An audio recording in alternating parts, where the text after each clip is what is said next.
Leroy, thanks for joining today. Having me, Paul. Absolutely. So I'm excited, man. You are an author, keynote speaker. You've been in education and dedicated for 2.5 decades to teachers, the education system, students, children.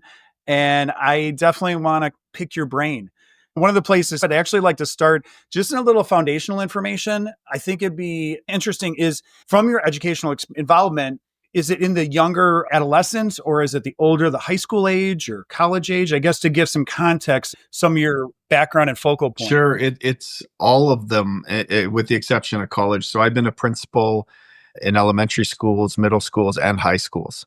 Right now, I'm in an elementary school, and I do a lot of work with kids from age 5 and up. Actually, younger than that, I do parent consulting as well, where I help parents deal with some of the things that they have to deal with kids prior to getting to school, just because there's so much that parents are missing now in terms of what we had growing up as Gen Xers, right? But the workshops I do, I typically, when I do a workshop, it's usually filled with elementary teachers, middle school teachers.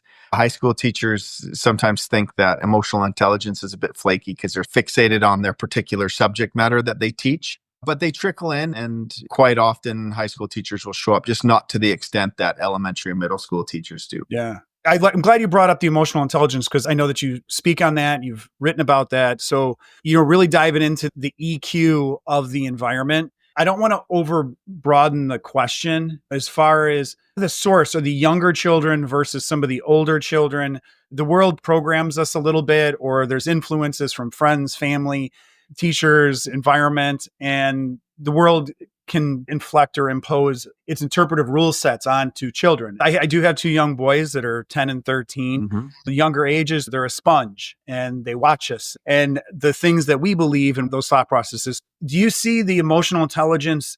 Now, if I need to explain it, let me know. But what it is, the receptiveness or openness, the younger age versus some of the older ones. Do you feel like some of that, or have you seen observably, and maybe this is too general, some of the EQ and the ability to be malleable diminish as the kids go a little bit older?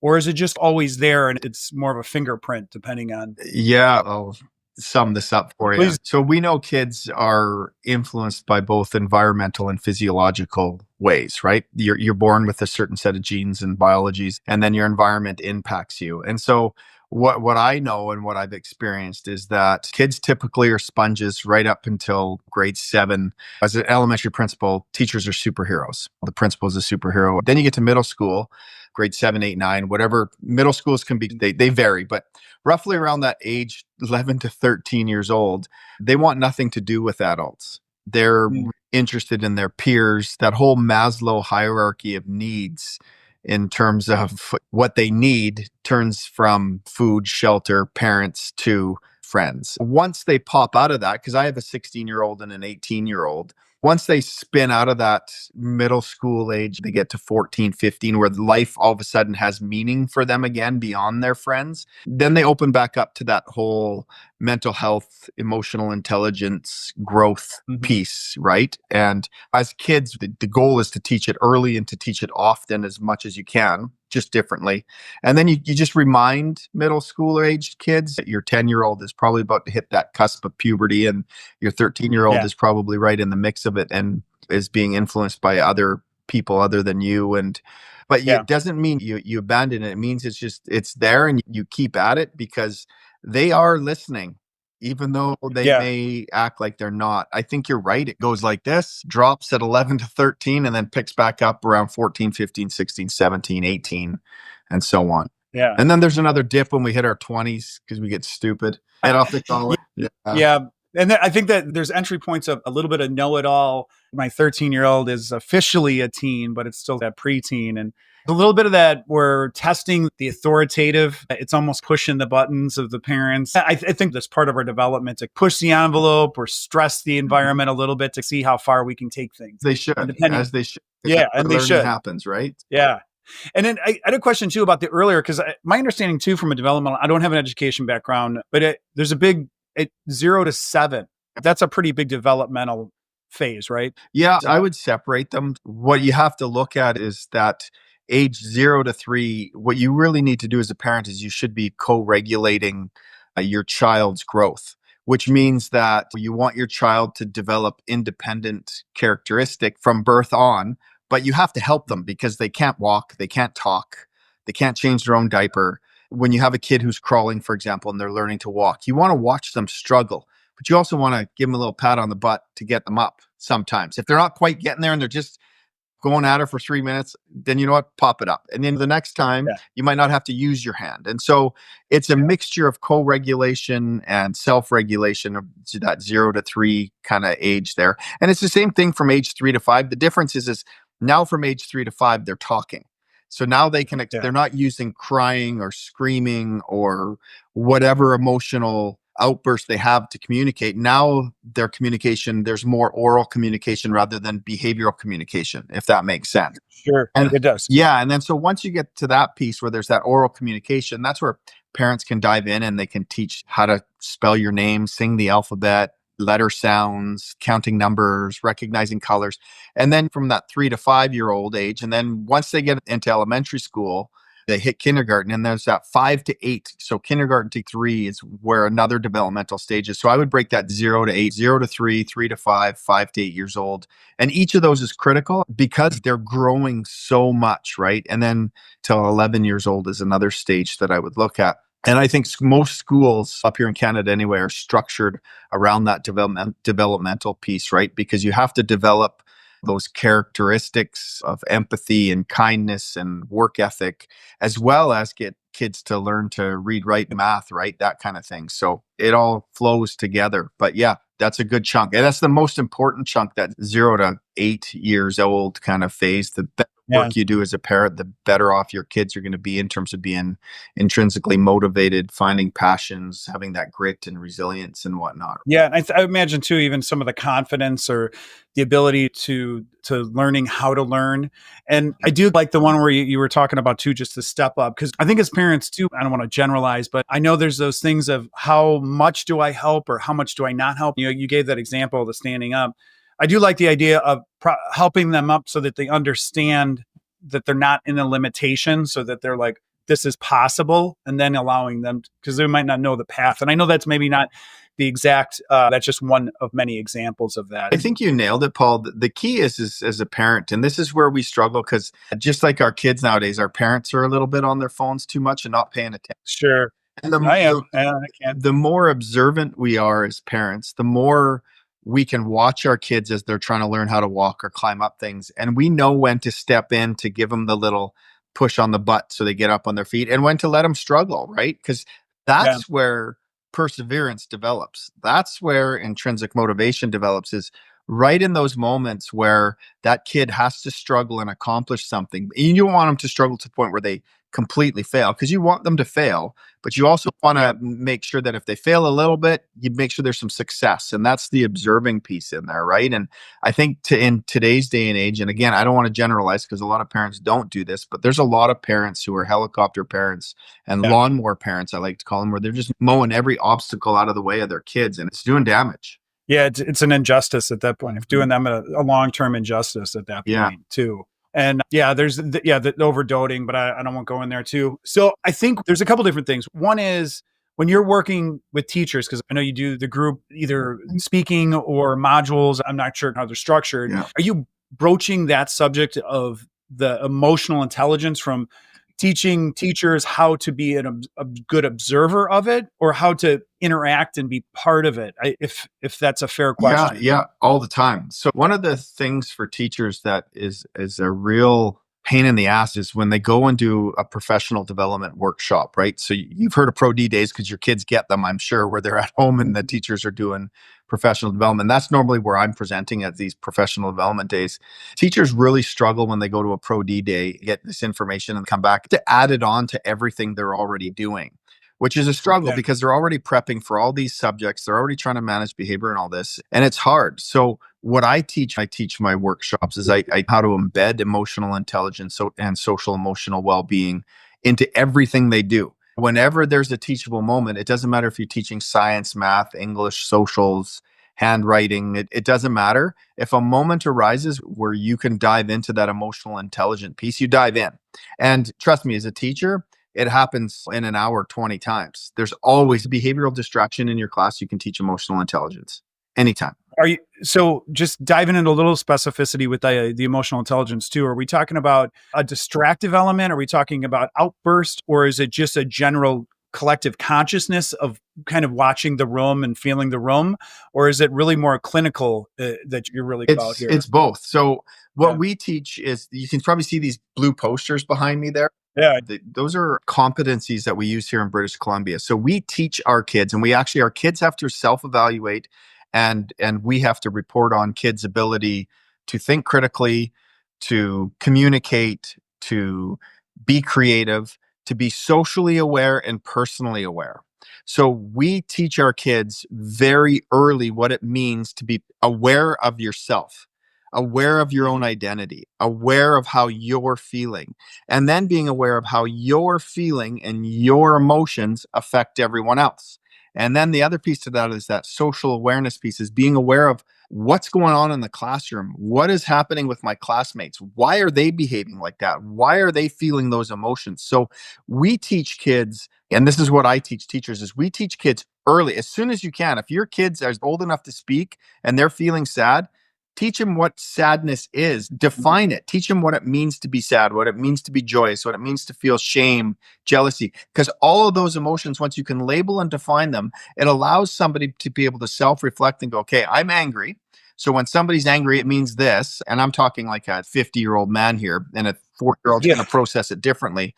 And you teach that so that when kids are in class, every time there's a behavior issue, it means that somebody is not being aware of themselves and their emotion personally or socially. And so teach teachers to help kids and to help themselves, because teachers get emotional. There's some days you just want to, Sure. and so the goal is to be able to be personally mindful and socially mindful, so that way you can react to the emotions that you're confronted with and to the emotions that you're throwing out. And that's what emotional intelligence is, to be being able to keep the peace in your body and with everybody else.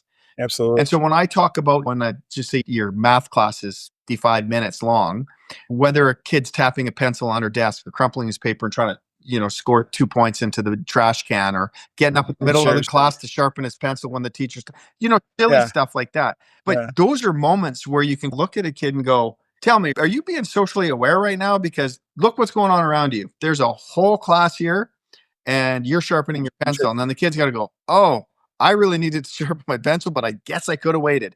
That's emotional intelligence. And so that's what I mean. And you teach that stuff early. By the time they're in grade 12 and they're adults, Bob's your uncle. They're going to be some good human beings out there. Absolutely. Yeah, that's incredible, because you were going before you said the words, but I just kept thinking awareness and being mindful.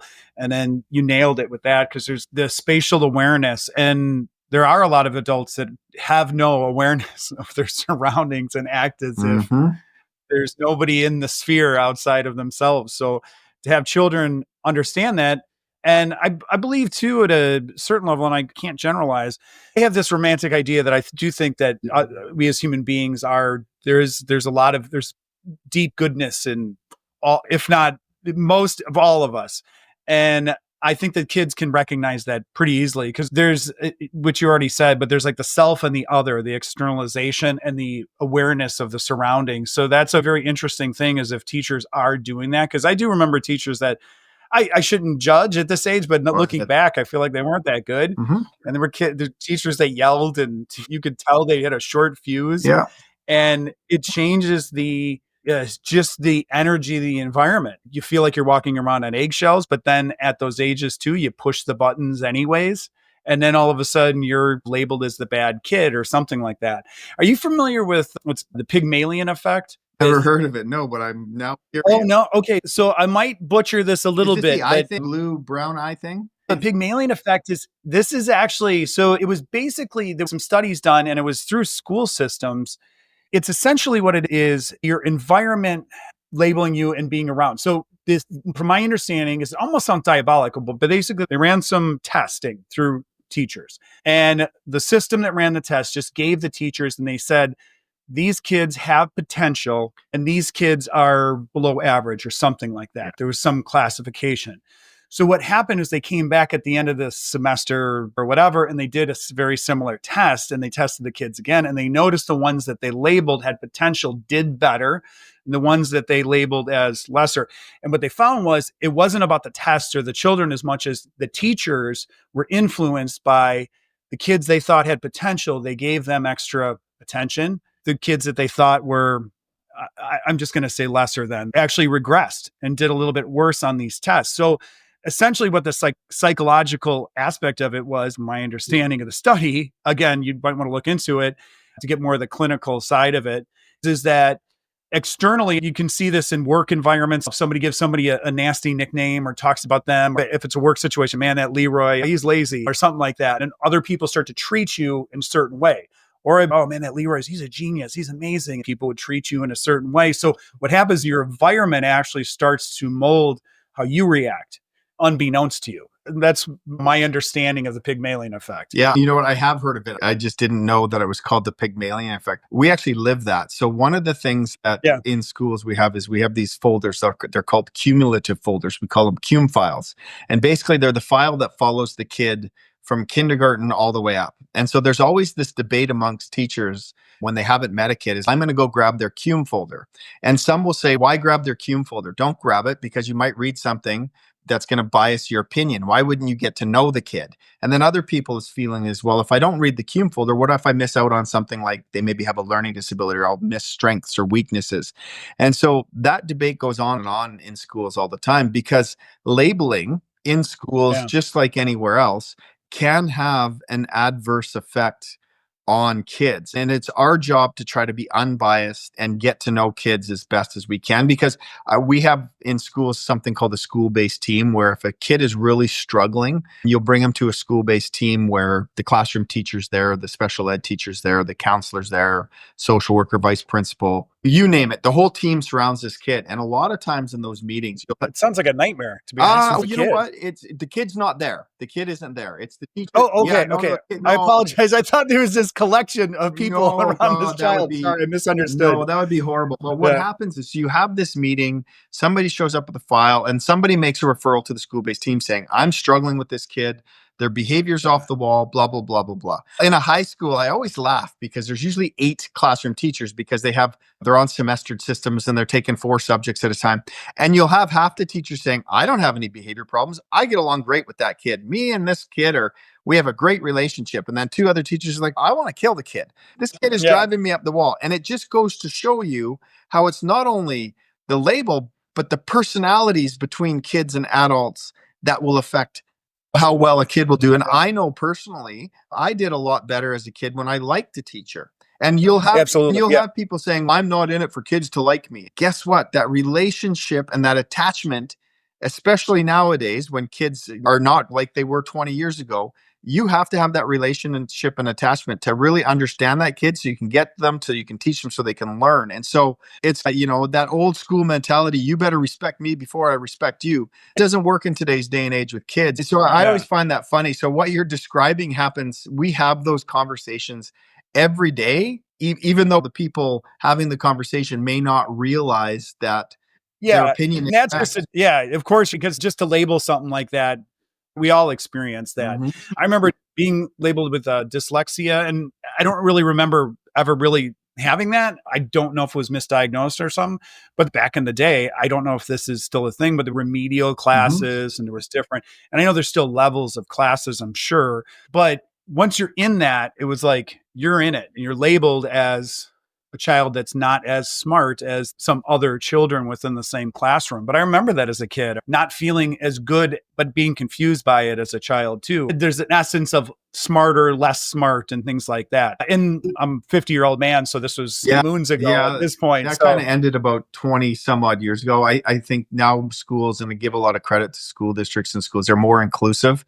But what you do see is when kids get to grade 10, all of a sudden you see them branching off into 3 different types of math, right? They'll do a calculus, or they'll do apprentice math, or they'll do life math. They'll go into sciences and they'll take biology, chemistry, and physics. But so it does still happen, but now there's more jobs jobs related to, so if you go into apprentice math, that means you're going to work in a construction site. You're going to be a carpenter making more money than the person who's probably doing calculus 12, right? Yeah, yeah. It's now shifted. But yeah, I first started I was a teacher of one of those classes. I was in a foundational skills class, it was called. And I had all of the kids that had learning disabilities and behavior issues streamed in one spot. It was not, I had fun because I saw the kids' potential, but yeah, that way of doing things is no longer. If there's a school that still does that, I'd be pretty surprised. But again, I'm sure it does. Not to go backwards with what we were talking about before, I'm sure at some level there's a reactionary. We're all human, so I'm sure there's some teachers that still unintentionally put those levels in place, whether they mean to or not. So that's the thing. Within a class, there's something that's called platooning.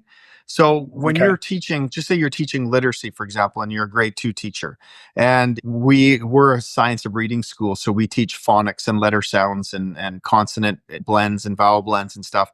And you're going to have kids who can recognize and say A through Z. And then you're going to have kids who can't. So what you have to do is you have to platoon the kids that can get those all, you put them into one group, and the kids that are missing letters, you put them into another group, because you need to catch them up. Because if you take these kids and put them into this group, they're going to get confused. They'll never catch up. So within your class, you're always trying to differentiate your instruction to hit and target where you can't. Done where you have the remedial class down the hallway, down the stairs. Sure. But you still have to platoon. It's like learning assistants, right? If you're teaching fractions and a kid can't add fractions and you need to move on, you got to pull that kid out and get him caught up. Yeah, absolutely. But it's not, there's no stigma attached to it, because everybody learns differently. And that's how we send the message in schools is you're all going to learn something faster than somebody else or slower than somebody else at some point, whether it's sports or academics or music or art or whatever, right? Yeah. Another one too is learning by play. I wanted to ask you about too. I think there's a sense too, if I may, just on the broader spectrum, I think that in this lifetime, we're all on a journey of self-mastery to some level or degree. And I think play, adventure, exploration, it's just so important at any age. But my understanding too is that at a young age, it's such an incredible foundational way for children to learn too. Just that subject, it's not a specific question, but I guess what's some of your thought process on learning by play or learning by exploration? Sure. I actually do professional development around a program that's called Play is the Way. You use structured play to teach social emotional well-being, emotional intelligence, mental health, and whatnot. And I'm going to pick you up for a second, Kay, and I'm going to bring you over here because there's a poster on my wall. It's purple. Let's see if you can see it here. That purple poster, it's the self checklist, like you just said. So with the Play is the Way program that I use, it has a common language that's used. Sorry, I'll get you back on here. A little interpretive podcasting there. I love it. But that self-mastery checklist and those colored posters behind you are the common language in this Play is the Way program, because there's no better way to learn than through play, because kids learn how to communicate through play. They learn how to be creative through play. They learn how to be personally, socially aware through play. And that's one of the big things that's missing with our kids nowadays, is that there's not as much structured or free play going on, because with the structured play, it costs money for structured play outside of a school system. Free play, parents are afraid to throw their kids outside and let them go at it. And it's funny because I had a conversation the other day, probably on a podcast, where I was talking about how our parents would say, go outside and play with rocks and sticks.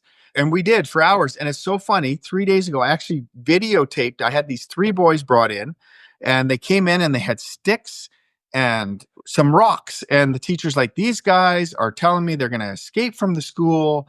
They're trying to run away. And I'm like, okay, just leave them here with me. I'm like, okay, boys, put your sticks and rocks on the table. All of a sudden, they start emptying their pockets out.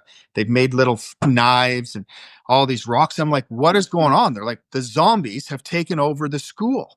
And we have to, and I'm like, and you guys just got shit for that, which is because they have sticks and they're killing people, and we don't want to kill people at school. But that's what we did when we were kids. Right? This videotaped my conversation with them, because they went into this massive explanation and the creativity that was coming out of them, where they were going to set up camp outside of the school to sabotage the zombies. And I was like, yes, they're probably getting this off of some video game, but they were so immersed and they forgot I was there. And I'm like, thinking, do you guys not know that you're dealing with the principal right now? They just lost me. They were like, okay, but what if? And I'm like, so I just dove in, and that's the essence of play. And this Play is the Way program I implement in my school, because it's structured to go along with the free play. Those two things combined create that emotional intelligence, that perseverance, and that grit because they get passionate about things. So Yeah. it's so important. I actually incorporated at my school, I have 2 recesses and a lunch. Most schools have 1 recess and a lunch. I added a second recess so they have more free, so they can communicate more and work through conflicts more. I even tell teachers, when you see kids arguing and their voices elevate, don't dive in and save them. Wait. I mean, if it looks like they're going to come to blows, then you better get over that. Yeah. But if they're not, let them work through that because that's what we did as kids. Our parents weren't there when we were squabbling over whatever. We had to work it out, Right. and it made us stronger. Yeah. And so that's what I do at my school is I teach that free play. I use the play as the way program to incorporate the structured play. And it has a massive influence on kids' character and social emotional well-being and ultimately how they do academically. Yeah. Oh, I could imagine. So you touched on it a couple different things too. It was like the last things you said too is allowing the children, even if there's a little bit of heat going on there, as long as it's not physical and you can tell that conflict resolution. I think that there's so much fear built around it because there's like the self, the other, and there's too much of the people pleasing or going to a lot of different psychological paths. But some of the conflict resolution and them being comfortable and understanding that this isn't the end of the world or working through those conversations is probably pretty powerful too at that age. And then the other one too is because you discussed the concept, and maybe this is jumping or not, is creating the pathway. Is that part of the play or is that a different? So this is the hard part because I think what people like to do is they want to compartmentalize emotional intelligence and that social emotional well-being. And what you brought up, that whole 0 to 7 years old piece. And the pathway is starting at birth with our parenting and having it progress all the way through till they're 18 years old and embedding it into everything that we do so we can ingrain that passionate piece in our minds and our souls. And I think, unfortunately, with the social media influence, with the way the economy has shifted, we've taken those opportunities away from our kids like we used to have. And the play piece is important. The co-regulation piece is important.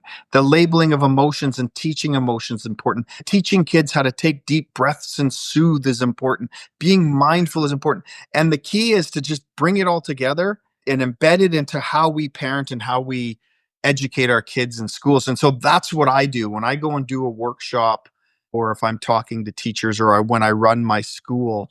I set my school up so it's structured, so that stuff is embedded. Not only the kids are learning about emotional intelligence, but the adults are learning about emotional intelligence and being mindful of our egos, because our egos can get in the way as adults. So that way we can always grow as an adult and help our kids get to where they need to go through great modeling. Yeah, absolutely. This is almost a question about the teachers, and I'm not picking on teachers. This is a genuine, it's almost, I guess my question is too, is through the whole delineation of going through standard school, then into college, and then becoming a teacher, and you're just, it's a lifetime of education. This and that you're talking about, and the pathway and the mindfulness and being aware and the deep, I love the breath. I like that you brought that into some of the teachers that you're teaching or you're working the wedge. Is this some of the first time that they're hearing some of this stuff? Because I'm going to take a stab that through the teaching education program, they're not necessarily bringing this in, but I could be wrong. No, it's not the first time. I would say that it's become more prevalent in education programs because what they teach in education programs is class management, where you manage behavior. And what I talk about is behavior education, which means you're teaching emotional intelligence. And I think there's not a person alive nowadays that hasn't looked into emotional intelligence for their own personal well-being. The biggest issue that I find and that I run into is that teachers are desperate to figure out how to embed social emotional learning into everything they do, because kids in classrooms now have, and I don't want to paint everybody with the same brush and generalize, but used to be 1 or 2 kids in a class. Now it's 30% of your kids, their behavior is off the wall, and you can't teach math, English, socials, and science. So the biggest thing that I see right now is not the teacher's need for this or want for this. It's the fact that you have all of these governments, whether it's a state ministry of education or a provincial ministry of education, they have these mandates that revolve around assessment and standardized testing. And we need to test the numeracy this way, the literacy this way. So they put all this focus on academics, which they should, but they're not realizing that we're in this state And this is why my book is called Emotional Schools, the Looming Mental Health Crisis, is because there is a behavior problem in schools. It's 70% of kids are great, but 30% struggle with their emotional regulation. And you try teaching anything when you have 6 kids in your class who are dysregulated and disruptive and outright mean or aggressive or violent, right? And so that's where the issue is, that teachers want it. But the problem is that you have these people and they push this down on superintendents, and the superintendents have to push it down school.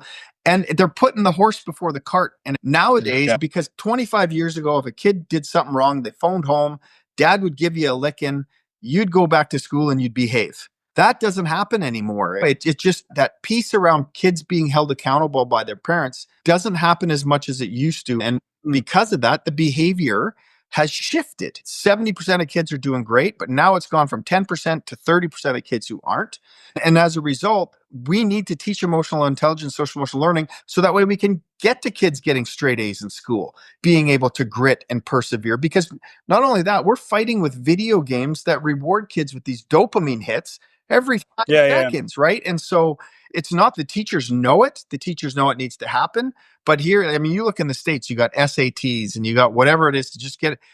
I grabbed the SAT book because my kid was going to go play ball south of the border down there. And I just looked at him like, what the hell is this? And this is a kid who's an AB student, and they put so much emphasis on testing down there. And in some places in Canada, that it defeats the purpose of developing critical thinking and creative thinking. So I wouldn't say it's the teachers. I would say it's those politicians who've never been in a classroom that think they know what they're talking about in terms of education, and they force it on superintendents, who then have to force it on principals, who force it on teachers. But teachers and principals and superintendents are figuring it out, and they're figuring out ways around to get social emotional learning embedded into their schools. And I'm getting a little bit busier nowadays because there's a behavioral crisis going on, right? Yeah. I would say too that it's not just the education industry. I think that's a pretty big human experience where some people are putting the cart before the horse. Even in the business world, you're going to see that people are very fixed on the metrics versus the environment of what the conscious collective, or some people use corporate culture, whatever version of that to identify the collective emotional intelligence and then the individual emotional intelligence. But it changes the dynamic. I don't want to get lost in this conversation because it's a bigger one, but in certain business structures, they're more focused on the spreadsheet than they are on the production of what the company does. I just use that spreadsheet as an example, but if the company doesn't produce the numbers on the spreadsheet, it actually performs this or sells this. So people get lost in the metrics, I think, just across the board. And there's people who feel they're very clever, almost a little too intelligent for their own good sometimes. They're like, how can we mass define certain things? The SAT, the ACTs, and all the testing that goes with that is measuring stick, but that goal result orientation versus the process. And if I may, I believe that you're working on the process, and that's where the life happens. That's where the learning happens. And you can talk schools, you can talk business. Your greatest asset as a business is the person that's working for the human being. If they believe in their leader, if they believe in what management is doing, they will run through a brick wall for whoever is leading them, and they will bring prosperity to that company and that school. And that's the piece that I feel like people miss out on, is that human ability to just conquer. But if we feel like we're not being recognized in terms of what we're doing, and we're being pushed down because a spreadsheet says something or an assessment says something, you have a virtual assistant, right? I don't know how many you went through to get to the one you have now, but I've used virtual assistants, and I've had to let several go because they just didn't have the passion and the fire. And when you find that one that has a passion and fire, they're worth 20 times more than what I pay them. And absolutely. And I think that's the thing, is that I think people forget about the human being who's willing to go to war for you. And the recognition and the passion. Yeah. That's sometimes people are actually even punished for that too. And it is a shame. It's the authoritarian or the reward of the obedient instead of the maverick. And this is a little bit off, but I'll stay within it and we'll pull it back. But I was going to say there is an essence, and I associate it with business, but I think just organization entity, that there is a maverick type of thinking that, just pressing the envelope, pressing on authoritative type of thinking. And if I may, some of the way I'm interpreting some of what you're talking about is some of that maverick of it needs to be pressed on. It needs to be at least questioned, and let's have those conversations. So those are powerful initiants, regardless of how far you take it. And it sounds like you're having great success with the communication and spreading the word. But regardless, if you spark that in somebody else and somebody else, those beautiful movements happen too. It is. And the biggest thing for people our age, unlike kids, is that our ego is fully developed, and it's Yeah. our greatest strength and our greatest weakness. Agree. And it is tough. I think there is a breaking of the ego that can happen in a beautiful way. It can happen trial by fire, experiencing almost like the childlike and going through some of our life in that play and the exploration and going into things in a level of, and I'm going to use the word ignorance, but blissful ignorance, explore and just figuring out like a toddler along the way. And I think those are some of the breaking, and not being afraid of looking stupid or sounding stupid. We're on a podcast right now, and you've done a number of them. I've been doing them. Sometimes you say something and you're like, I don't sound that smart. Next sentence, I'm a genius. You can't be fixed on what those outcomes are, because overall you're sharing and we're all expanding that and stuff too. I did want to reiterate, because there was a couple thoughts that you had said too. It was about the kids playing with the zombie stuff, doing the zombie thing.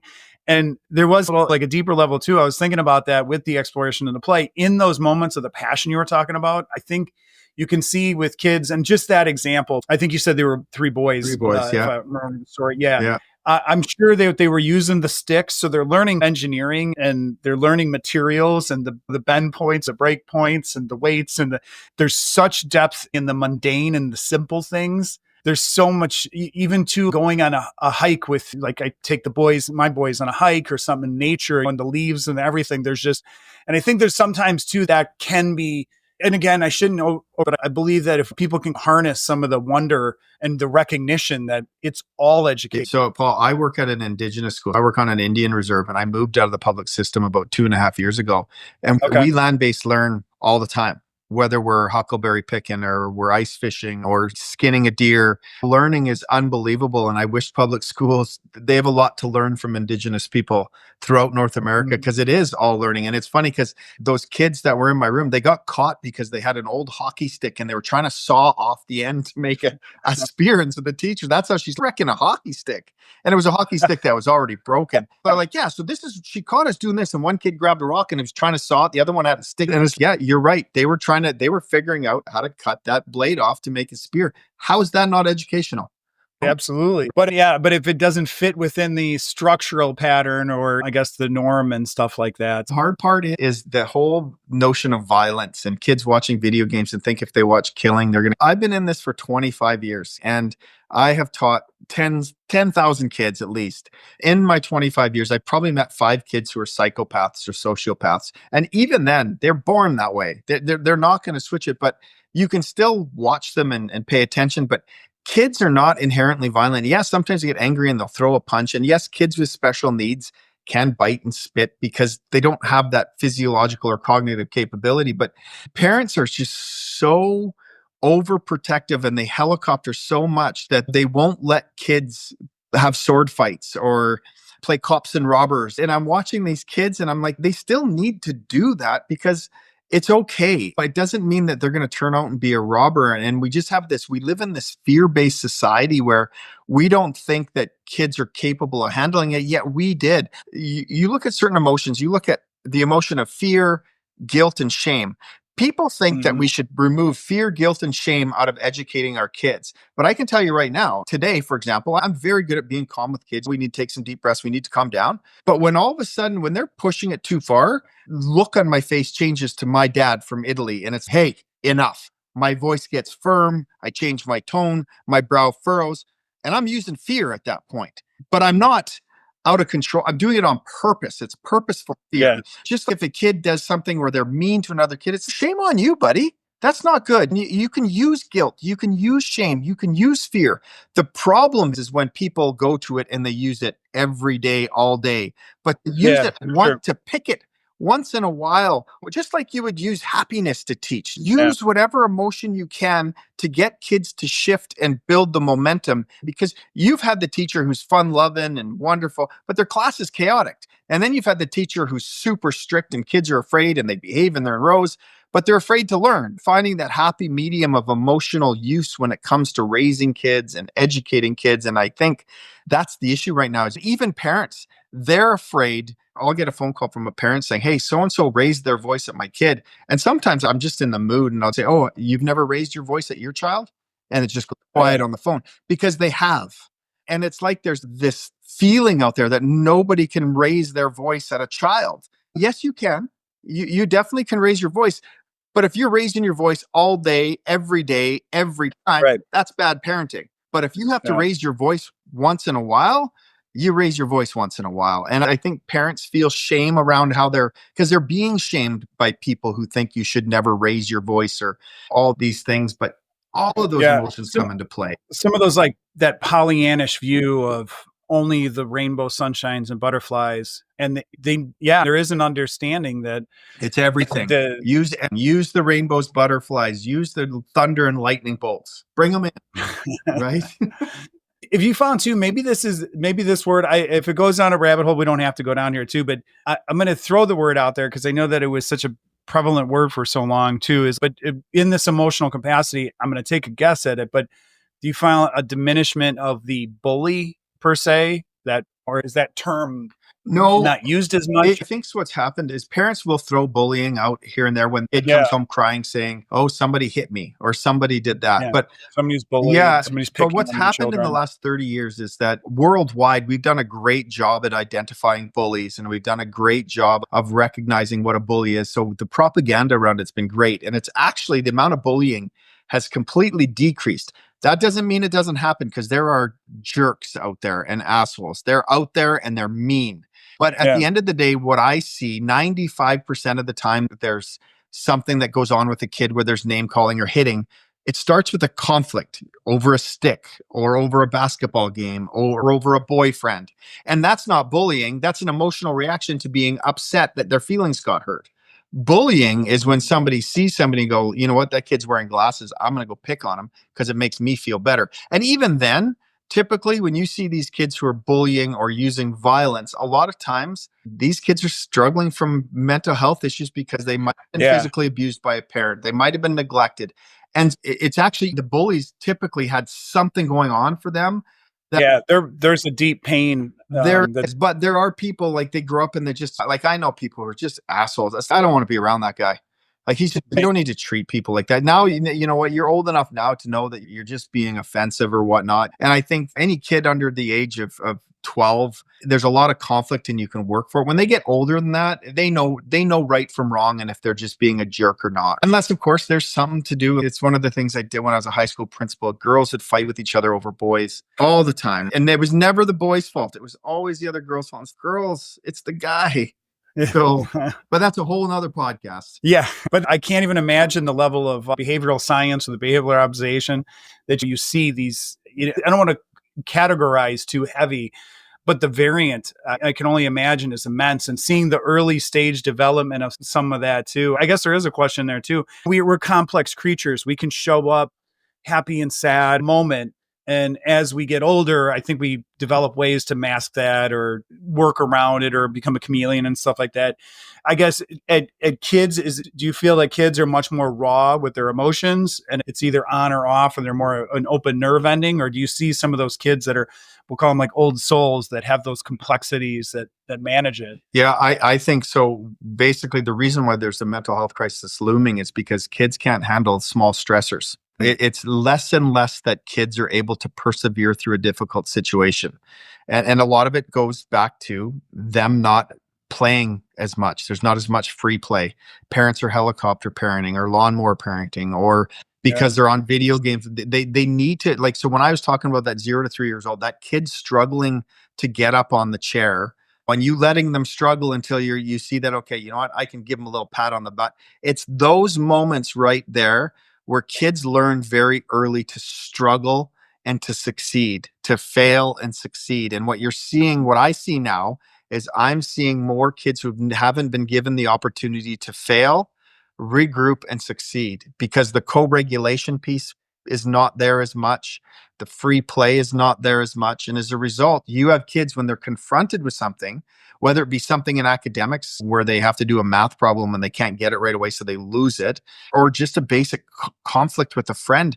They can't cope like we used to. And so that's the societal shift. And that's why we see 30% of kids in classes misbehaving, because they can't regulate those emotions when they confront a small stressor. Like my pencil broke. Walk over to the pencil sharpener and sharpen it. You'll have kids break down and start crying because the pencil broke. The Yeah. sharpener's 10 feet away. So it's And they can't get past it. cry. You know that whole expression back in the day, you say, don't cry over spilt milk. Kids are crying over spilt milk.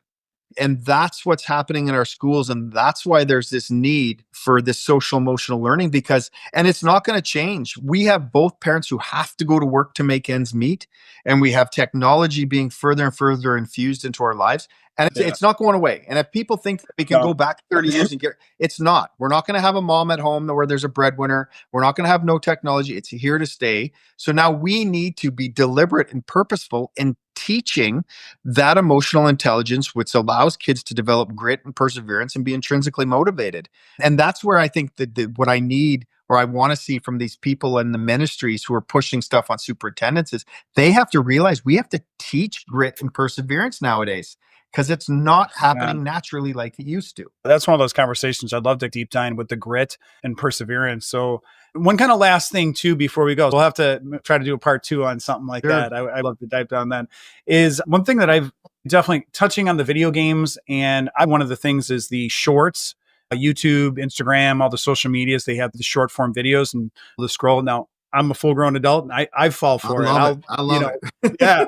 And I've heard the term amygdala hijacking too. What I've noticed with my children and other kids, nieces, nephews, and other children I've seen too, is when they get in those states, or it's the video games too, and I see the shortness and the ability of overcoming. I personally feel like some of it is that and maybe this is just me simply putting something, but it's almost as if you're giving your brain over. The machine of some sorts, or the short-term videos or the video games they're just thinking for you.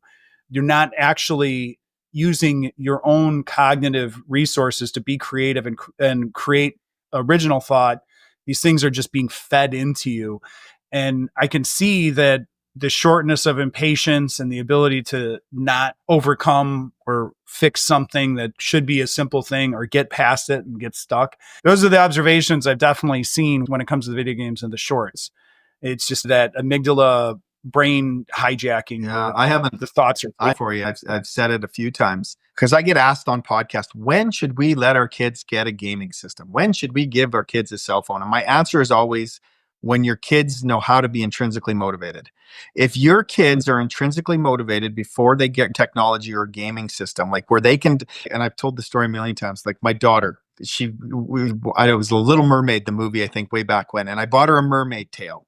So she went to the swimming pool, had that mermaid tail, fascinated by mermaids. Everything ended up being one of the best butterflyers in the province, because her dolphin kick was unbelievable. And then my son was dinosaurs. Just could name them all. And right.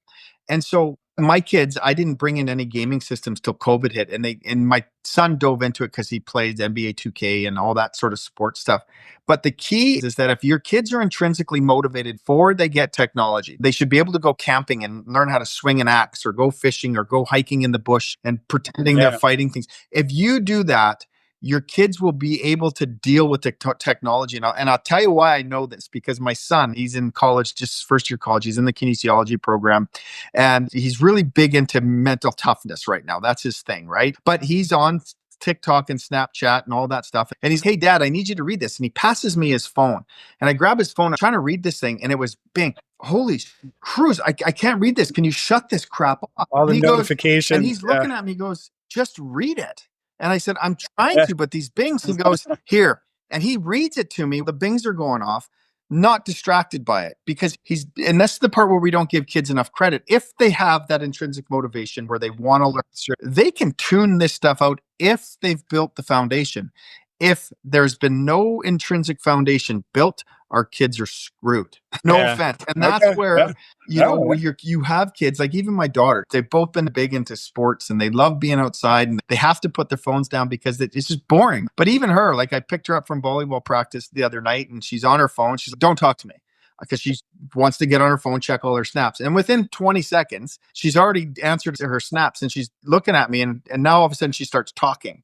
Right. And I'm like, these kids are more than capable of, because they've grown up in this. I remember a principal telling me, I took a kid's phone and it must have binged 300 times in an hour, and it drives us batty because we're not used to it. But those kids, they can tune it out. And so that's all they know. Their brains are wired differently because they've grown up with this. And I think that's where we have to be careful with how much we ban things. And it's very interesting, the science behind it. Very interesting. Yeah. So Leroy, thank you so much for joining today. How can people find you? I know, so you have 3 books, right? Yeah. Can they find more information on your website, or what's the best way to? Yeah, they can go to www.leroyslanzi.com and they can find me on there. Or if they want to know about the Play is the Way program, they can go to www.playiscom, all one word, playistheway.ca. And that's where I go into schools and I teach them how to use play to teach social emotional learning. And then, like I said, just my other website with my first and last name, and you can find me.